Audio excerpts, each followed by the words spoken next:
রংপুরকে হারে ৭ দিয়ে প্লে অফের আশা বাঁচিয়ে রাখল খুলনা টাইগার্স। খুলনা টাইগার্স একটি অসাধারণ জয়ে রংপুর রাইডার্সকে পরাজিত করে তাদের প্লে অফের আশা বাঁচিয়ে রেখেছে। এই ম্যাচ ছিল খুলনা টাইগার্সের জন্য বাঁচা মরার লড়াই, যেখানে হারলে বিদায় আর জিতলে টিকে থাকার আশা। আর তাদের সেরা পারফরমেন্স দিয়ে তারা এই কঠিন মুহূর্তে জয় পেয়েছে। জানাবো এই ম্যাচের সব গুরুত্বপূর্ণ পর্যালোচনা এবং নাঈম শেখের ঐতিহাসিক সেঞ্চুরি, যেটি ছিল ম্যাচের মূল আকর্ষণ।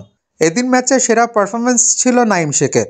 তার সেঞ্চুরির কারণে খুলনা টাইগার্স নির্ধারিত ২০ ওভারে ২২০ রান করতে সক্ষম হয়। নাঈম শেখ এদিন ছিলেন একেবারে আক্রমণাত্মক মেজাজে। তার ১১১ রানের ইনিংস ছিল বিশাল আঘাত, যা তিনি হাঁকিয়েছেন মাত্র ৬২ বলে। তার ইনিংসে ছিল ৬০টি চার এবং ৮টি ছক্কা, যার মাধ্যমে তিনি পুরো ম্যাচটিকে খুলনার দিকে মোড়ে দেন। শুরু থেকে তার ব্যাটিং ছিল অত্যন্ত ঝড়ো। তার বিশেষ করে ইফতেখার আহমেদের স্পিনের বিরুদ্ধে তার পারফরমেন্স ছিল দুর্দান্ত। প্রথম ওভারের পিচে ৩টি ছক্কা হাঁকিয়ে সবার নজর কাড়েন তিনি। এটি ছিল তার টি-20 ক্যারিয়ারের দ্বিতীয় সেঞ্চুরি এবং এই ইনিংসের মাধ্যমে তিনি এবারের বিপিএলে সর্বোচ্চ রান সংগ্রাহক হিসেবে ঢাকা ক্যাপিটালসের তানজিদ হাসান তামিমকে ছাড়িয়ে যান।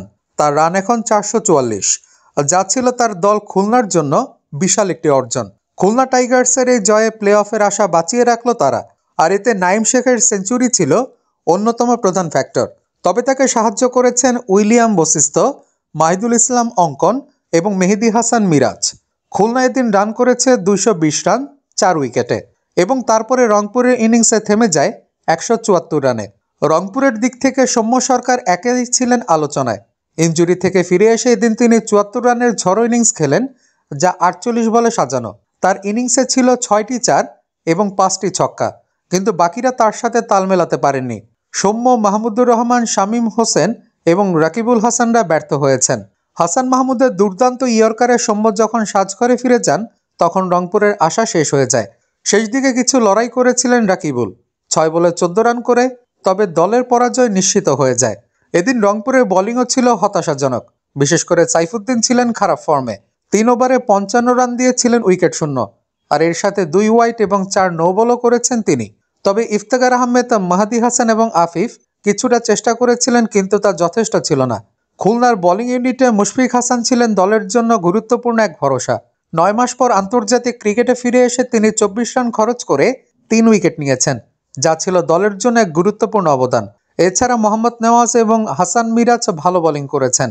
নাসুম আহমেদও উইকেট নেন, যার ফলে রংপুরের ইনিংস থেমে যায় ১৭৪ রানে। খুলনা টাইগার্সের এই জয় ছিল তাদের সামনের পথের জন্য খুবই গুরুত্বপূর্ণ, কারণ তারা এখন প্লে অফে যাওয়ার দৌড়ে টিকে আছে। তাদের পরবর্তী ম্যাচে ঢাকা ক্যাপিটালসের বিপক্ষে, যেখানে তারা ৫টি ম্যাচ জিতেছে, এবং যদি তারা পরের ম্যাচে জয়ী হয় তবে তাদের ১২ পয়েন্ট হবে, আর সেক্ষেত্রে প্লে অফে যাওয়ার সম্ভাবনা থাকবে। তবে এটি ছিল শুধু একটি ম্যাচ, আর খেলোয়াড়দের জন্য আরও কঠিন চ্যালেঞ্জ অপেক্ষা করছে। ঢাকা ক্যাপিটালসের বিপক্ষে তাদের পরবর্তী ম্যাচে জয়ী হলে তারা প্লে অফে যাবে, আর সেক্ষেত্রে তাদের সেরা খেলোয়াড়দের মতামত এবং আরও শক্তিশালী পরিকল্পনা দরকার। তবে খুলনা এদিন দেখিয়েছে তারা যখন একজোট হয়ে খেলতে পারে, তখন তারা যে কোনো দলকে পরাজিত করতে সক্ষম।